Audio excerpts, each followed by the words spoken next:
soin de toi, maître. Heureuse est la mère qui t'a porté et allaité. Heureux plutôt ceux qui écoutent la parole de Dieu et qui l'observent.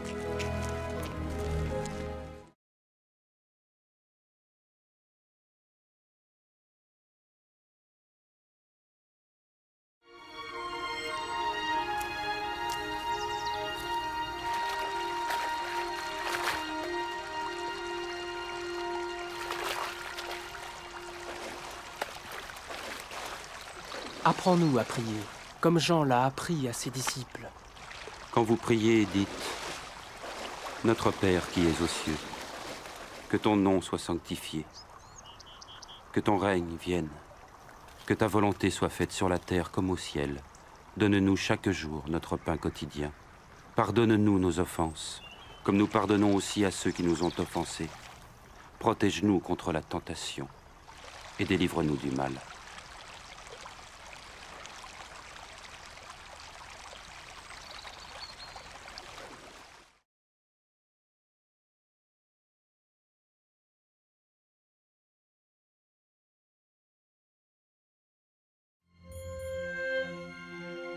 Dans les Saintes Écritures, Dieu déclare que le Messie viendrait pour être le sauveur du monde.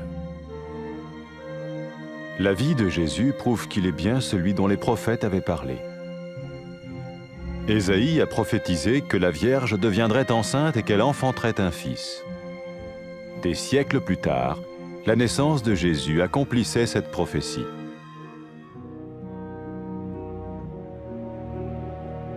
Les Saintes Écritures déclaraient que le saint à naître serait appelé le Fils de Dieu. Cela signifiait que Jésus serait le Fils de Dieu au sens spirituel et non au sens physique. Nous le voyons par sa manière de vivre. Il a guéri des malades, il a pardonné leurs péchés, les a ramenés à Dieu et leur a promis une place dans le royaume éternel de Dieu. Il s'est offert lui-même en sacrifice pour le péché à leur place.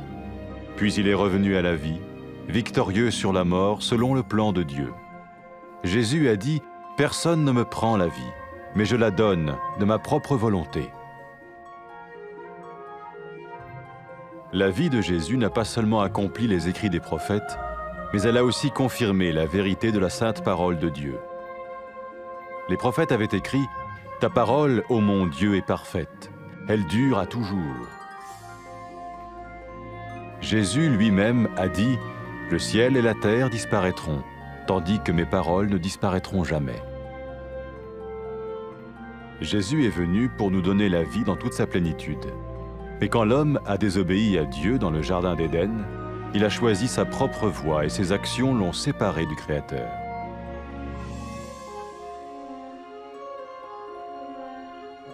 Les Saintes Écritures déclarent que tous ont péché et que le salaire que paye le péché, c'est la mort. Il s'agit de la mort spirituelle, éternelle séparation d'avec Dieu. Mais tout comme Dieu a donné un bélier pour qu'il meure à la place du fils d'Abraham, ainsi il a envoyé Jésus, le Messie, mourir à notre place. Sa vie, sa mort et sa résurrection restaurent la relation entre Dieu et tous ceux qui mettent leur confiance en lui.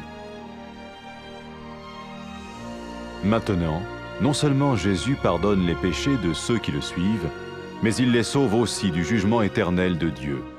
Ils sont sûrs d'aller au paradis et de vivre avec lui pour toujours. C'est cette vie et cette liberté de la culpabilité et du pouvoir du péché que Jésus offre à chacun aujourd'hui. Cela ne veut pas dire suivre une religion, mais choisir d'avoir foi en Jésus qui dit « Je me tiens à la porte et je frappe. Si quelqu'un entend ma voix et ouvre la porte, j'entrerai chez lui. » Cela veut dire se tourner vers Dieu et croire que Jésus vient dans nos vies pardonner nos péchés et nous rendre tels qu'il veut que nous soyons. Il ne suffit pas d'approuver intellectuellement ce qu'il dit, ni de vivre une expérience émotionnelle. Nous le recevons par grâce, au moyen de la foi, par un acte de notre volonté. Lorsque quelqu'un est prêt à suivre Jésus le Messie, il peut lui parler par une simple prière. Peut-être êtes-vous prêt maintenant à ouvrir votre vie à Dieu. Si oui, vous pouvez vous joindre à la prière suivante, silencieusement. dans votre cœur.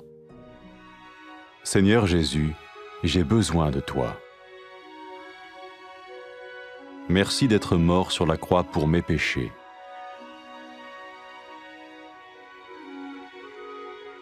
Je confesse mes péchés et je m'en repens.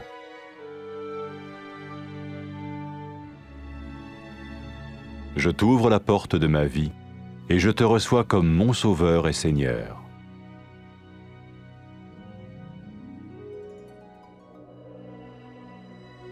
Merci de me pardonner mes péchés et de me donner la vie éternelle.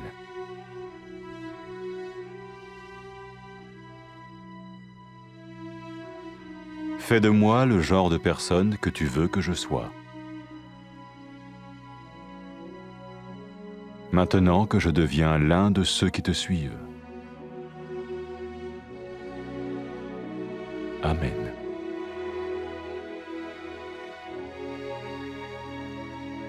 Jésus a dit à propos de ses disciples, « Mes brebis écoutent ma voix, je les connais et elles me suivent. » Pour expérimenter la vie en abondance promise par Jésus, ceux qui le suivent parlent à Dieu chaque jour dans la prière et lisent ou écoutent sa parole. Ils parlent de lui à d'autres personnes et rencontrent régulièrement ceux qui l'aiment et le suivent. N'oubliez pas sa merveilleuse promesse. Tout pouvoir m'a été donné dans le ciel et sur la terre. Et sachez-le, je vais être avec vous tous les jours, jusqu'à la fin du monde.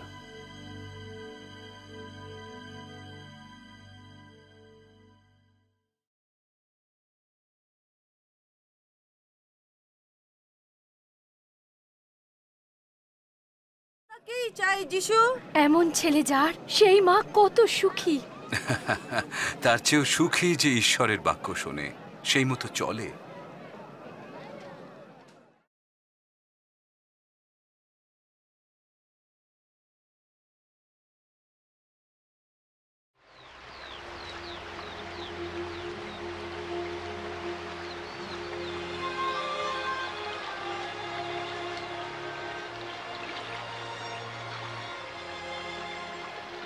যোহন যেমন শিখিয়েছিলেন, ঠিক অমনি প্রার্থনা করা শিখিয়ে দিন প্রভু।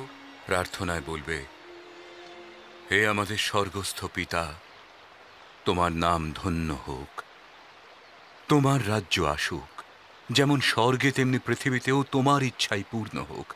আমাদের প্রতিদিনের খাদ্য জুগিয়ে দাও, আর আমাদের পাপ ক্ষমা করো, যেমন আমরাও আপন অপরাধীকে ক্ষমা করি। আর আমরা যেন পরীক্ষায় না পড়ি, কিন্তু মন্দ হতে রক্ষা পাই।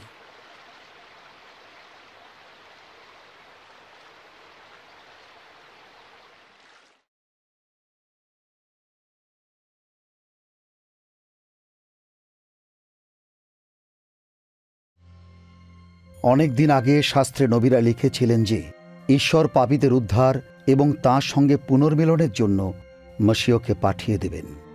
যিশুর জীবনী প্রমাণ করে যে তিনি সেই উদ্ধারকর্তা যাকে পাঠাবেন বলে ঈশ্বর প্রতিজ্ঞা করেছিলেন। নবী যিশাইও লিখেছেন, একজন কুমারী গর্ভবতী হয়ে এক ছেলের জন্ম দেবেন, আর তাই হয়েছে। ঈশ্বরের শক্তিতে মরিয়ম, যিনি কুমারী ছিলেন, তিনি গর্ভবতী হয়েছিলেন আর যিশুকে জন্ম দিয়েছিলেন।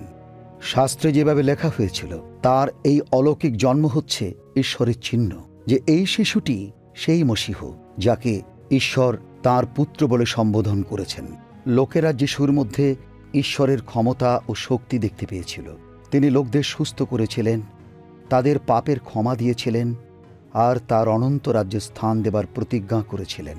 যিশু সমস্ত মানবজাতির জন্য তাঁর জীবন উৎসর্গ ও শাস্তি ভোগ করেছিলেন।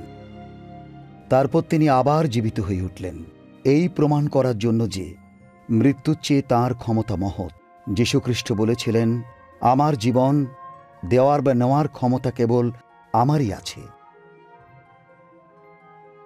যিশুর জীবনী নবীদের লেখাকে পূর্ণতা দান করেছে এবং এও প্রমাণ করে যে ঈশ্বরের পবিত্র বাক্য নিখুঁত ও চিরন্তন। নবীরা যা বলেছিলেন তাই। যিশু হলেন ঈশ্বরের বাক্য। ঈশ্বর যিশুর মধ্য দিয়েই মানুষের কাছে নিজেকে প্রকাশ করেছেন। আমাদের জীবনের পরিপূর্ণতা দানের জন্যই যিশু এসেছিলেন, ঠিক সেই আগের মতো যখন ঈশ্বর প্রথম নর ও নারী সৃষ্টি করেছিলেন। কিন্তু তারা ঈশ্বরকে অবিশ্বাস করেছিল এবং তাঁর আদেশের অবাধ্য হয়েছিল। পবিত্র শাস্ত্রে লেখা আছে, সমস্ত মানুষই পাপ করেছে এবং পাপের বেতন মৃত্যু। যারা পাপ করেছে তারা ঈশ্বরের সঙ্গে সম্পর্ক রেখে বেঁচে থাকতে পারে না। কিন্তু ঈশ্বর যেমন অব্রাহামের ছেলের বদলে ভেড়া দিয়েছিলেন, ঠিক তেমনি আদমের বংশের বদলে ঈশ্বর যিশুকে মরতে পাঠালেন। তিনি মরলেন যেন যারা যিশুর উপর বিশ্বাস ও নির্ভর করে তারা ঈশ্বরের সান্নিধ্যে আসতে পারে। সেই জন্য যারা যিশুকে অনুসরণ করে তারা নরকের শাস্তি এড়িয়ে অনন্তকাল ঈশ্বরের সঙ্গে থাকতে পারে। যিশু পুনরুত্থিত হবার পর তিনি তাঁর শিষ্যদের বললেন, তোমরা সমস্ত জাতির কাছে আমার নামে এই ঘোষণা করবে যে যারা মন ফিরিয়ে ঈশ্বরের দিকে ফেরে তিনি তাদের সমস্ত পাপ ক্ষমা করবেন। যিশু আরও বললেন যে তিনি পবিত্র আত্মাকে তাদের কাছে পাঠিয়ে দেবেন, যাতে তারা সত্যে ও শক্তিতে ঈশ্বরের পথে চলতে পারে। যখন পাপী স্ত্রীলোকটি অনুতপ্ত হয়ে যিশুকে তার প্রভু বলে অনুসরণ করতে লাগল, যিশু তাকে বললেন, তোমার পাপ ক্ষমা হলো, তোমার বিশ্বাসেই তুমি মুক্তি পেলে। যিশু বললেন যে যখন লোকেরা সত্যি প্রভুকে ভালোবাসে, এটাই তার প্রমাণ যে তিনি তাদের সমস্ত পাপ ক্ষমা করেছেন। প্রভু যিশু তাঁর অনুসারী হবার জন্য লোকদের ডেকেছেন। যারা যিশুর অনুসারী হতে চায় তারা এই প্রার্থনার মধ্য দিয়ে তাঁর সঙ্গে সম্পর্ক স্থাপন করতে পারেন। পিতা ঈশ্বর, তুমি ন্যায়বান, জানি তুমি আমাকে ভালোবাসো। আমি অনুতপ্ত যে আমি তোমার আদেশের অমান্য হয়ে তোমার বিরুদ্ধে পাপ করেছি। আমি তোমাকে ধন্যবাদ দিই যে তুমি আমার বদলে যিশুকে ক্রুশে মরতে পাঠিয়েছ এবং তিনি আবার জীবিত হয়ে উঠেছেন। আমি তোমাকে ধন্যবাদ দিই যে তিনি আমার পাপের শাস্তি ভোগ করেছেন। আমি তোমার পথে চলতে চাই এবং যীশু খ্রিস্টকে আমার প্রভু ও পরিত্রাতা রূপে গ্রহণ করতে চাই। আমি ধন্যবাদ দিই যে তুমি আমার পাপ ক্ষমা করেছ এবং পথ খুলে দিয়েছ, যাতে আমি অনন্তকাল তোমার সঙ্গে তোমার স্বর্গরাজ্যে থাকতে পারি। আমি মিনতি করি, তোমার পথে চলার জন্য আমাকে পবিত্র আত্মা দান করো, যাতে তিনি আমাকে শক্তি দান করেন। আমি যেন আমার সমস্ত মন প্রাণ দিয়ে তোমাকে ভালোবাসতে পারি ও তোমার পছন্দের জীবন যাপন করতে পারি। আর সমস্ত পৃথিবীর লোক তোমার প্রশংসা করুক। আমেন। প্রভু যিশু তাঁর অনুসারীদের বিষয়ে বললেন, আমার মেষেরা আমার রব শোনে, আমি তাদের চিনি আর তারা আমার পেছনে পেছনে আসে। যিশুর অনুসারীরা একসঙ্গে মিলিত হয়, প্রার্থনায় তার সঙ্গে কথা বলে, তারা শাস্ত্রবাক্য পাঠ করে এবং তার সাবধান বাণীর খোঁজ করে এবং অন্যকে তাঁর বিষয়ে বলে। যিশু তাদের অন্তরে পবিত্র আত্মার মধ্য দিয়ে তাদের শক্তি যোগান ও সঠিক পথে পরিচালনা করেন। যিশু মেঘরথে স্বর্গে চলে যাবার আগে কি বলেছিলেন তা তার অনুসারীরা মনে রাখে। স্বর্গের ও পৃথিবীর সমস্ত ক্ষমতা ঈশ্বর আমাকে দিয়েছেন। জেনে রেখো, পৃথিবীর শেষ দিন পর্যন্ত আমি তোমাদের সঙ্গে সঙ্গে আছি।